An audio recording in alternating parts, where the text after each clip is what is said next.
on the Petty Paige channel and you're watching a demonetized video on YouTube.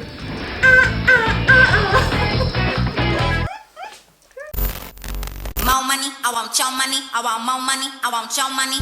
More money, I want your money, I want more money, I want your money. Once upon a time, not long ago, I was a hoe. And I'm admitting it, I won't take it back. Cause after this shit, I was a hoe. And I'm admitting it, I won't take it back. Cause after this shit, I was a hoe. More money, I want your money, I want more money, I want your money. More money, I want your money, I want more money. Because we're from Britain, okay? We don't spill tea, we drink it. Bitch! Yes, it's your girl Paige, back at it again with yet another video for you hoes. Now, before I even get into this video, before I even want to talk, I just want to give you guys like the biggest fucking thank you. You guys have been literally everywhere. You have hounded Phil DeFranco.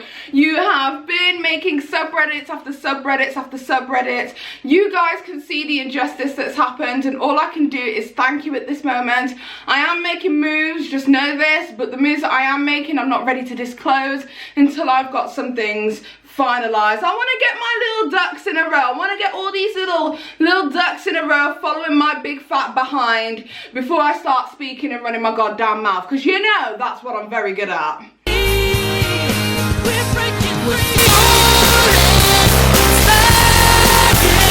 Beyond this, I come back with a new video, and it's a new sponsored video. This is actually my first ever sponsored content on my channel. A lot of companies have given me free things to review, but this is the first company who has actually taken the time to invest and put their point on me. The hair that I've got in my head is from a company called Aliexpress, and they have not only sponsored this video, but they wanted to collaborate with me because they know I'm into wigs and all of that malarkey, so I was able to get bundles, bitch, for free. And y'all know that all I've ever wanted for this channel, for this platform, is to have free hair.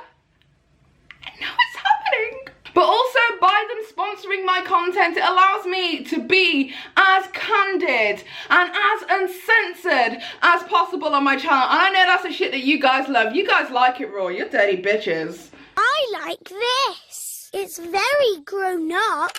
Pop me, fuck me, daddy better make me show you better. So without further ado, y'all are gonna have to sit tight, put your hands together and watch while I show you my hair and talk about my experience when I go and get my weaves done by my hairstylist. So without further ado, this is my sponsored content. Look at me, I'm a fully fledged YouTuber. Honestly, I hit 100,000 subscribers, and honestly, y'all can't tell me shit anymore. Like, I am really that bitch. Okay, so here is the box from Ft.Klaiyi. If you open it up, you will see all of the bundles. Actually, on the back end of this box, on the back side of it, it has some care instructions if you are a bit of a novice. I didn't show that. But here you can see I've got 4 bundles and a closure. The 4 bundles are in a size 28, 26, 24, and 22. And the closure is in a 18. Here I'm just showing you what the wave pattern looks like. I got this in a body wave. This is a 1B body wave. 1B is my natural hair color. You can usually find charts and stuff on the internet to find out what your hair color is if you do want a direct match. But yeah, 1B or a 2 is usually my color range, and just running my fingers through it just to see how the hair kind of works and moves. Does it get tangled easily? Does it shed? Those are the questions that I'm asking myself before I even decide whether I'm gonna, you know, open it and review it properly. So here is the closure. We've got a natural shade for the base. Now the roots of the closure have not been bleached. That is one thing to bear in mind. Maybe that's something you can request, like on special request from the company, but it didn't originally come bleached with bleach knots. So I'm just running my fingers through it, and I felt like it's important to show you guys this, exactly how the shedding is from the jump. Honestly, from the jump with this, it did not shed at all. Like, I'm not even gonna lie to you, it did not shed at all. but it did shed a little bit later, and I will be discussing how it shedded later.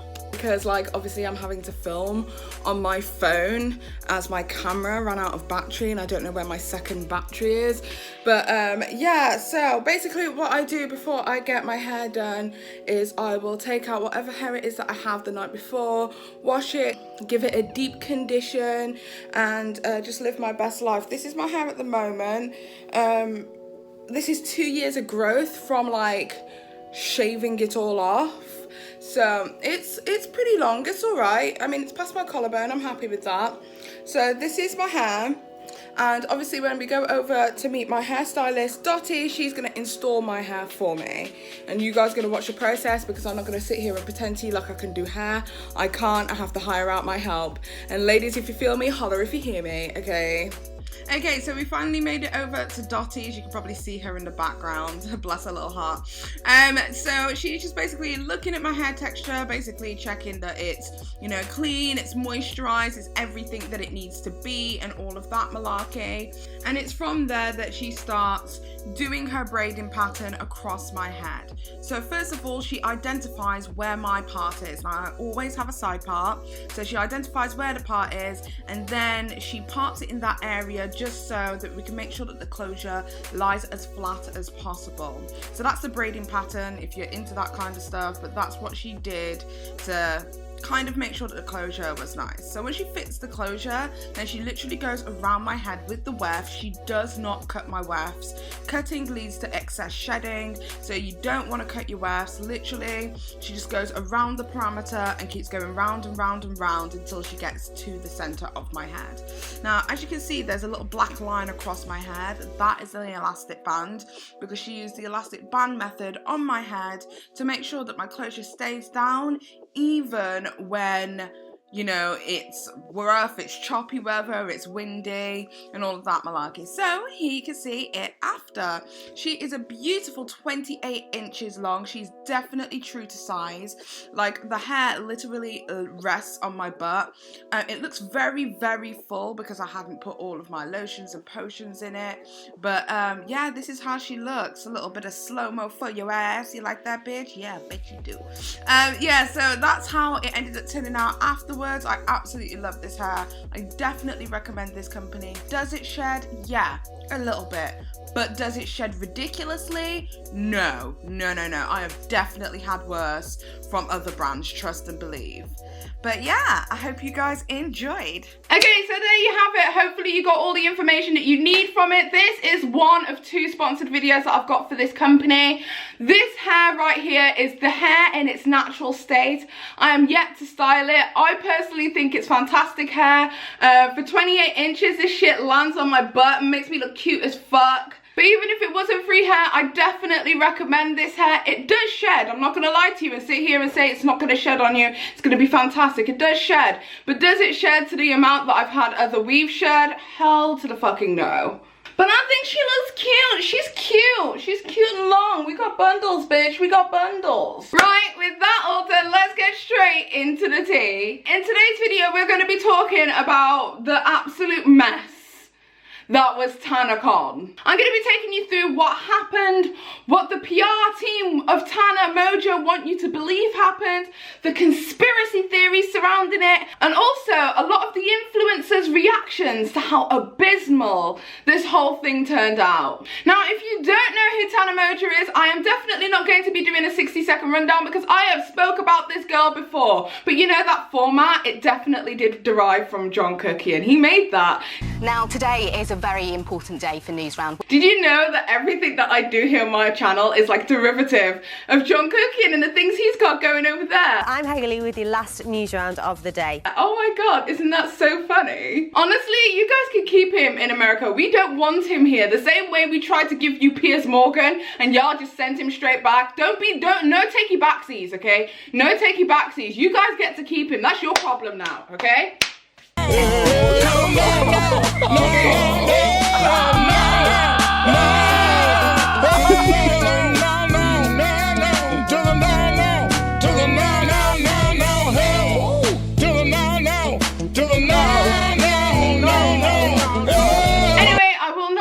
Into a 60-second rundown as I I have already done a video on Tana Moja in the past, so y'all already know who she is, and if you don't know who she is, you're probably living under a rock. So let's just get straight into it. Let's just get straight into the absolute mess that happened this weekend. I mean, we are on Saturday.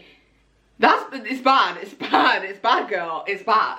Okay, so basically, if you don't know what happened, about 2 months ago, Tana Moja made a video on her channel, on her main channel, basically detailing why she will not be going to VidCon. She talks about her experience with VidCon, the way that VidCon treated her, the fact that they wouldn't give her the oh so prestigious featured creators pass, and they did some mad stuff in the first year when she was at VidCon, and when she attended a second year, they did some mad stuff then too. We're talking an 18, 19-year-old girl walking around VidCon getting mobbed but not being able to walk around in the back passages that were available for featured creators purely because she was not on that prestigious roster. And so about 20 minutes into the mob and like 20 minutes of taking pictures and stuff in the hotel lobby, security comes out, they grab me by my arm and they pull us into this room and they're like, listen, this is a safety hazard, you can't do this, whatever. And honestly, I was very upset, and while I was having the time of my life meeting my fans, I understood that causing this little mob in this giant hotel lobby, get why they pulled me away. And so then they were like, that was a pretty big mob, are you a featured creator? Like, we can walk you through the featured creator hallways up to your room or up to someone else's room or whatever. And I said, oh no, like VidCon didn't make me a featured creator, I didn't know it was that big of a deal. Obviously, if I'm causing a mob like this and I need to walk through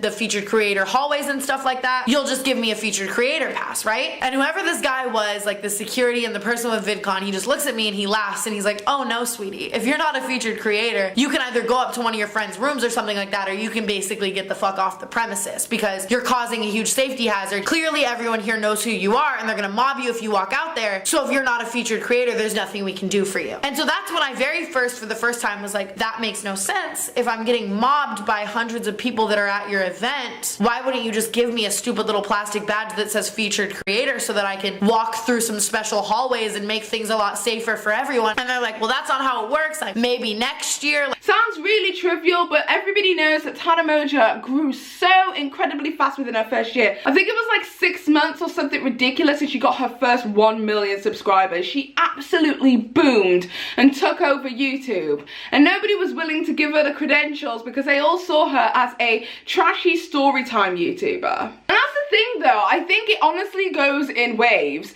Like, at one point in time, reaction channels were considered the scum of the YouTube earth for using other creators' material in order to profit for yourself. There was a whole movement at one point of people wanting to boycott reaction channels. That was a few years ago, and now in 2018 you cannot move on YouTube for a reaction channel. And also, I've got some reaction channel drama for you guys, so if you guys want to know about the whole goddamn tea with that, let me know in the comment section, because I've got some And then we had a similar situation some years ago with storytime channels. Channels like Hey Paris and Tana Moja and any other kind of storytime channels, because they were absolutely booming at one point, I would say about 2 years ago. They weren't considered creators because they weren't doing anything creative but telling a story, which I don't think is necessarily not a talent. I personally consider somebody like Tana Moja as a comedian because she's actually fucking hilarious and her stories are actually interesting. Whether you agree with her morals or her ethics or whatever, we cannot deny this is one interesting, talented public speaker. When this story happened, I knew that I was going to be saving this for my fucking tour, okay? And you were the first people to hear it. Now the new wave of hate on YouTube is for the drama channels. I'd say for the past year and a half, nobody considers drama channels a valid channel, even though we put a hell of a lot of work and research into our shit. Okay, so in that video, she basically said that she was going to create her own shit. She was going to call it TANACON. I think that that was something that was said in jest, but it actually really took off and people were like right behind her. After that video, so many other YouTubers then went on to voice their opinions on VidCon and the fact that they won't be attending VidCon either. This was a complete full circle moment for Tana Moja because she was being invited to VidCon, an event where they're not paying her, to treat her like absolute shit. And now with the power and the influence that she has the ability to be able to take the people who would be attending VidCon and remove them and put them into TANACON. Basically hitting VidCon where it matters, which is their coins in their pocket. TANACON's influence grew so huge to the point that VidCon had to address publicly TANACON and basically said, you know what, whether you come to VidCon or TANACON, I hope that everybody has a good day. And Tana Moja then went on to social media as well as her YouTube channel to voice how incredibly full circle this entire situation was, and everybody was so incredibly proud of her. Seeing instantly in her eyes the hurt that she wasn't featured as a creator, and like, forgive me if I'm getting a little teary-eyed, to be able to say like, yo, I can save you from that. I don't want you to go through what I went through. Like, you are so funny and so talented and worth so much more than to go through the hell that I went through, and you shouldn't want to go to an event that doesn't value you. It was something in my career that I've never experienced, the most full circle thing. It's like I wanted to step out of my body and look at this and show this to me 3 years ago. With that heartfelt story over, are we ready for the real tea? This shit was a mess. We are talking scenes like this.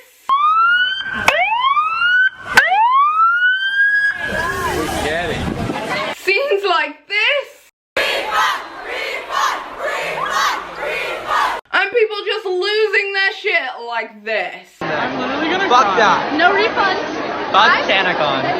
Fuck TANACON. So this is the general story that we are fed by the event organisers, Good Times. It seems as if Tana Moja essentially was supposed to have filled about 5,000 people in that venue. But it turns out that there was allegedly 15,000 unauthorised attendees to the event. Because of how unorganised the event was pretty much in general, it was very hard for a lot of people to get in. We are talking people standing outside, literally fainting from heat stroke because they're not able to move or get out of the queue, allegedly. And VIP pass holders who had spent approximately $170 to get tickets for TANACON, standing outside for 4 hours before being told, you ain't coming in, we're shutting this shit down. You can get these badges tonight, or you can get them tomorrow.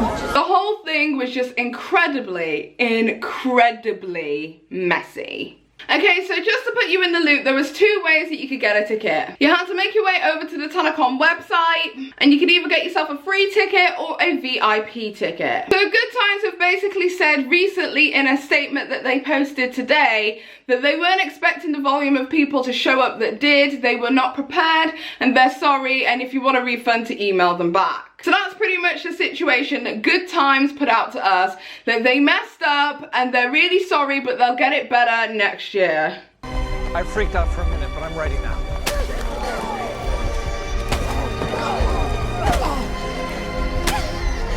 I knew you would do this! I knew it! But then we have some social media conspiracies. So let me bring you into conspiracy number 1. Okay, so I filmed this obviously on Saturday and we are now literally coming into like Wednesday morning. So I am a little bit behind the times when I made this video, but like honestly stick with me because it just goes to show that like I was already on the fucking pulse of what the fuck happened. Okay, but yeah, I'm just really sorry, but I've got builders in my house and there's lots of stuff going on and I'm getting married. Conspiracy number 1 is basically that there was no free tickets. Now usually when you have events like this, you have a regular line and then you have a VIP line. The VIP line tends to get fast tracked, you can get in straight away, you show your passes, they stamp your little book if they need to, and then you go straight in. You're pretty much ahead of the curve. If you're in the UK, it's the difference between going to get tickets on a regular sale or getting O2 priority tickets. You're gonna have the Lux Life and be the first people to sit down in the venue. But the conspiracy is that there was no separate line for the VIP guests.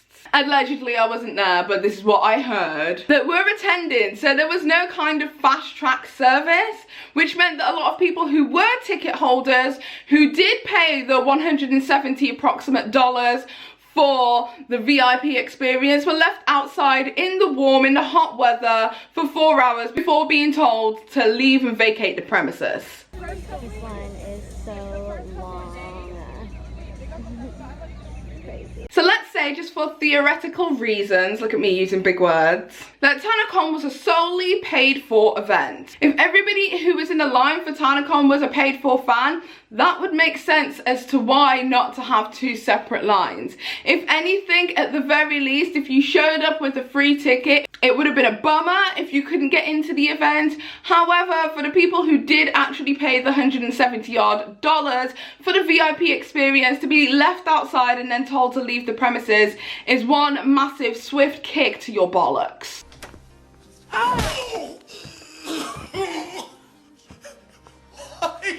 You know why.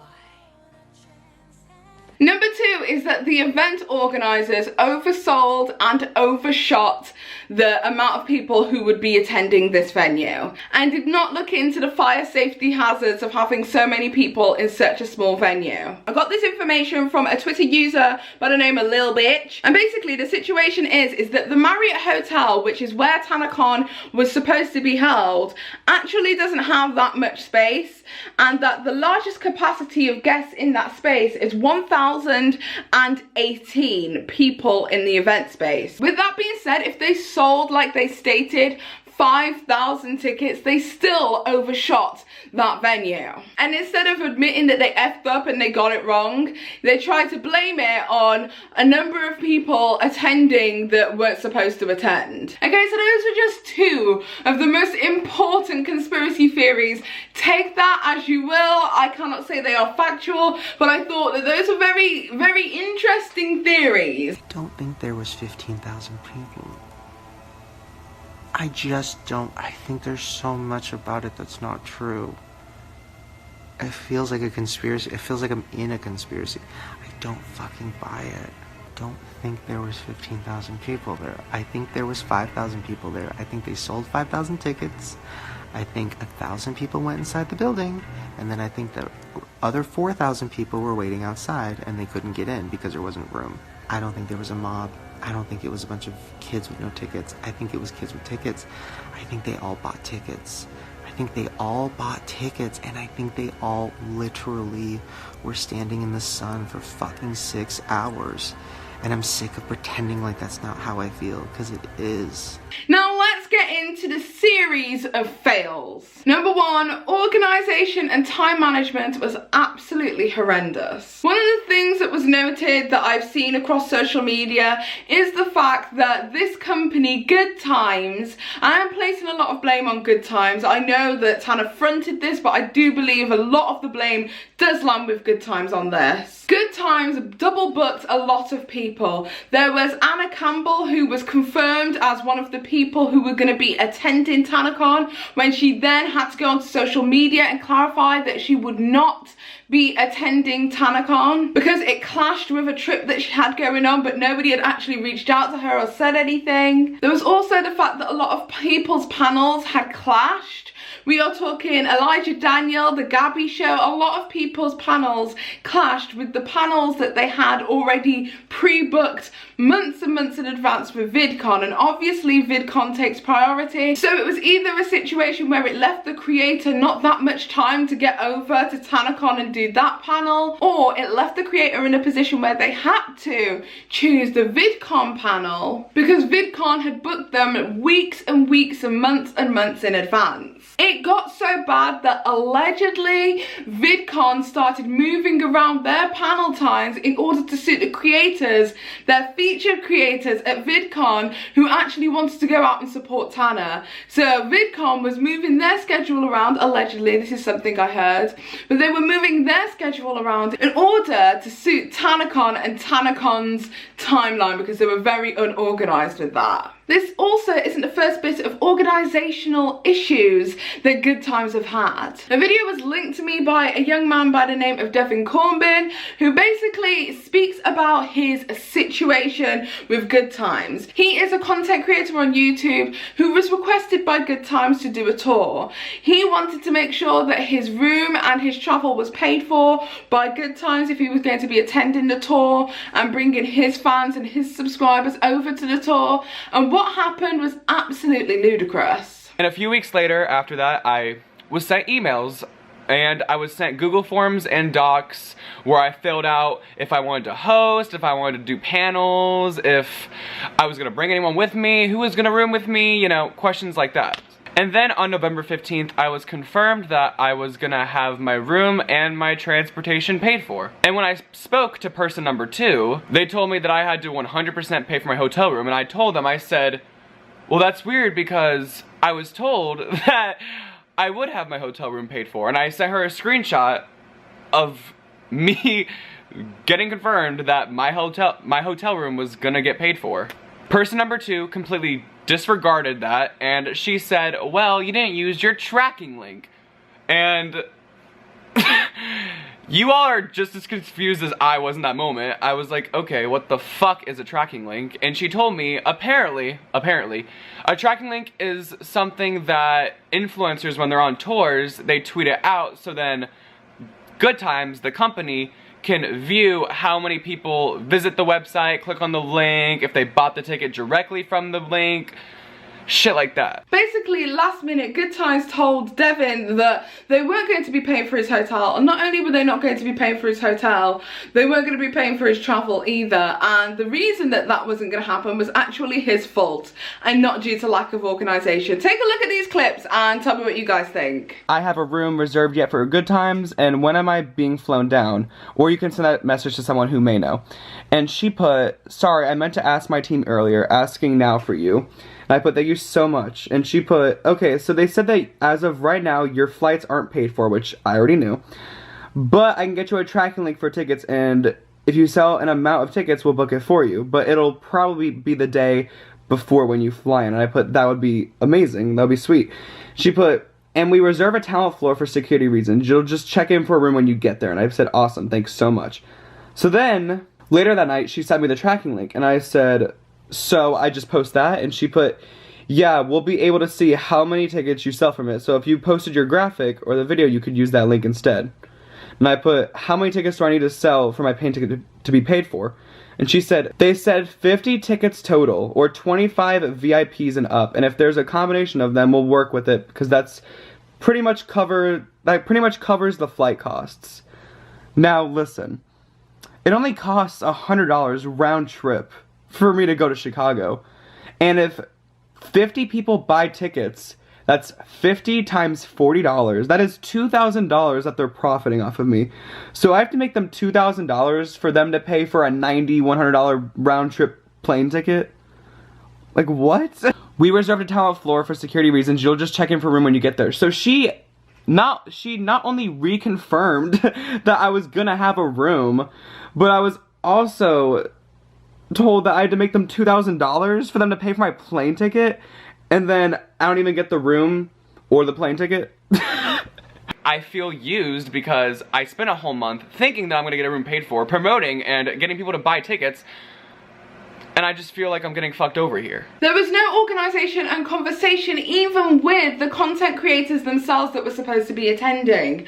I think Shane Dawson found out last minute that he wasn't able to go over to TANACON and that there was issues going on there. Also, the same goes for James Charles, Lois Lane. And then there was a few other content creators as well who was like, what's going on? I have a panel at such and such a time. Is this even happening? As in actually opening up to the fans to let them know it's not organised and they don't know what the hell's going on. And if the people who are currently standing 4 hours in a line outside the Marriott Hotel in Anaheim, probably suffering heat stroke, heat rash and sunburn, they know any further information that they can't get themselves. It's shocking, shocking. And the organisational issues did not stop there. I fully believe that Tana Mojo was not kept in the loop in terms of what the situation really was with TANACON, because judging by what she said, and these receipts are from my dear friend Margot Indigo, and the situation that we're in now where the event has been totally cancelled just don't add up. It seems almost as if Tana Moja was pretty much encouraging fans to show up without any tickets or anything, effectively telling them to roll through because she'll hook them up. And there's also been a few rumours. This is a very, very rumours based, and I hate this, but I'm just gonna tell you what I heard through the grapevine, bitch. But apparently event organisers were actually handing out passes to people who didn't have one. So a lot of people were getting VIP badges without being VIP. I don't know what's going on. This is giving me a migraine. But not only that, when Tana Moja was tweeting out like apologies for the situation and that there was 15,000 people who showed up who weren't supposed to be there, Good Times were retweeting that shit too.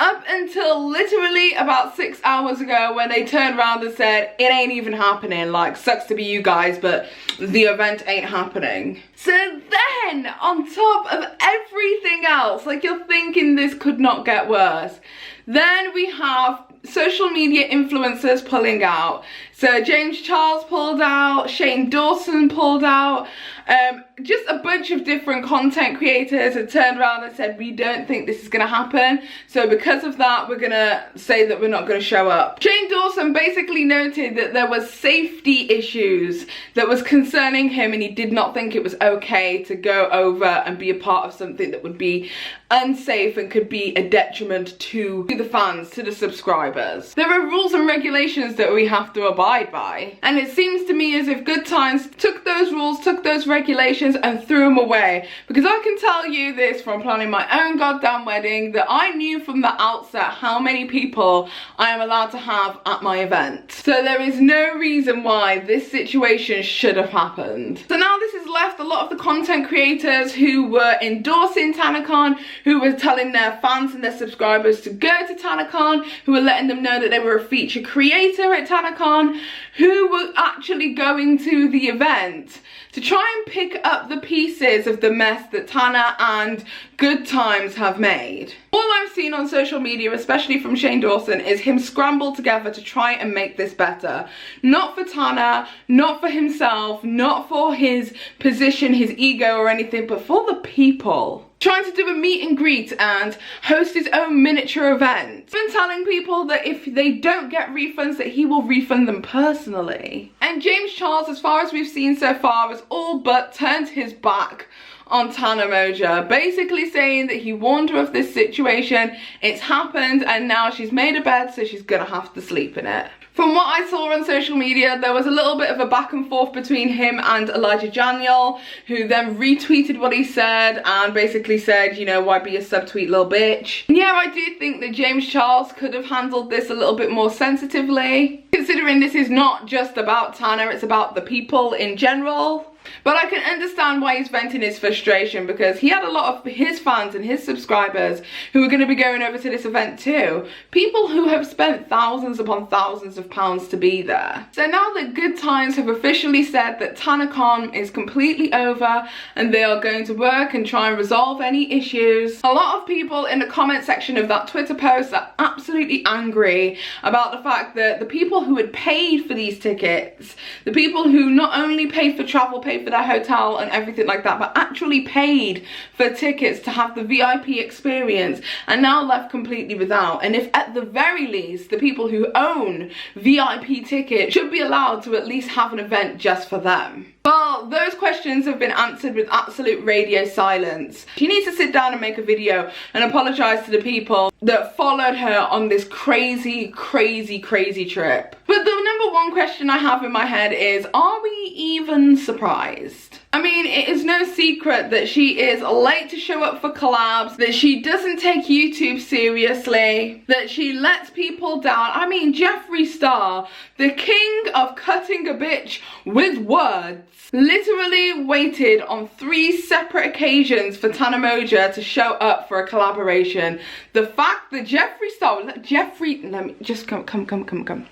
Jeffree Star was even patient enough to tolerate Tana Moja going on with all of that shenanigans on 3 separate occasions is mind-boggling to me. Y'all all sat there and had a laugh and a joke like, oh, that's Tana, she'll never be on time. Ha ha ha ha ha ha. But now it's a situation where these same fans are being affected and it's being hit in their pocket with their coin. I don't see nobody laughing now, bitch. We love games. Not anymore. Not your kind of games. Your games are cruel.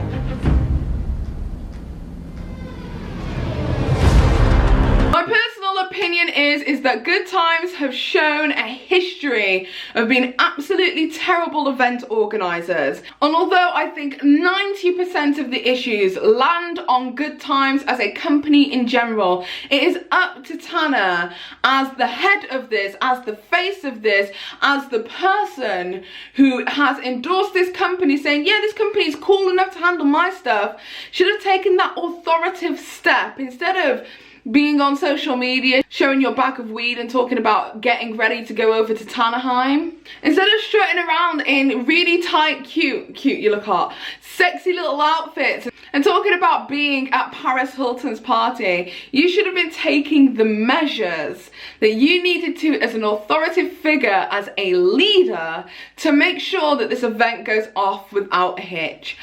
I truly, honestly believe one of the big things that a lot of people keep saying about this event is that she was crazy for thinking that this event could be organised in a month.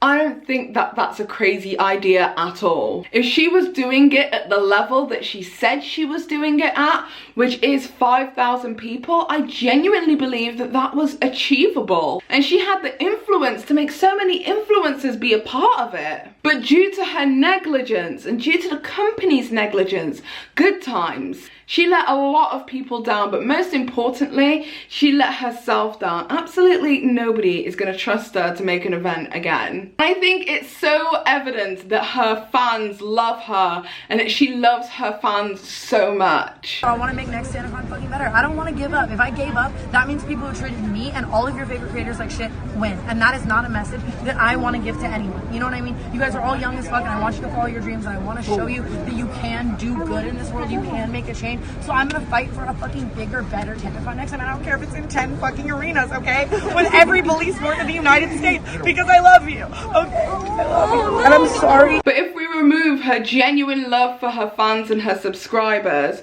we have a spoiled little rich bitch who wanted to have a petty party in honor of VidCon and what they did to her.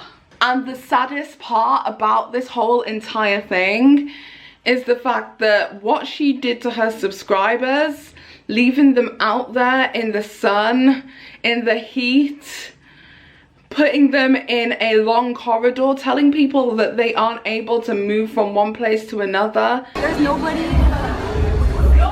It's boring. Isn't it boring? Is probably much worse than what VidCon did to her. VidCon told her to leave the premises immediately. She had approximately 15,000 people stand outside, waiting in queues to see her. Okay, that's fair, that's fair. That's valid, your feelings are valid. We understand you're frustrated. Regardless of whether they had their featured fucking creator pass, they were all treated the same, like animals, and that's bullshit.